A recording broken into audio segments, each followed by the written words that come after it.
నిష్పక్షపాతంగా జరపవలసినటువంటి ఎన్నికల్ని పక్షపాత ధోరణితో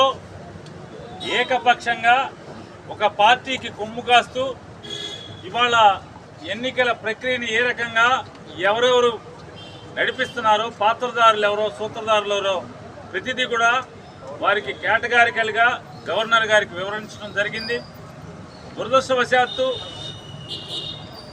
పోలింగ్ రోజు కానీ పోలింగ్ ముగిసిన తర్వాత కానీ ఈ హింస ప్రజ్వలించడం, మరీ ప్రత్యేకించి తెలుగుదేశం పార్టీ మూకలన్నీ కూడా ధ్వంసరచన చేస్తుంటే పోలీసు అధికారులు ఎవరైతే ఉన్నతాధికారులు, మరీ ప్రత్యేకించి పల్నాడు ఎస్పీ బిందు మాధవ్, అలాగే గుంటూరు ఐజీగా ఉన్నటువంటి సర్వశ్రేష్ఠ త్రిపాఠి అతను కానీ, లేదా ఆంధ్రప్రదేశ్ రాష్ట్రానికి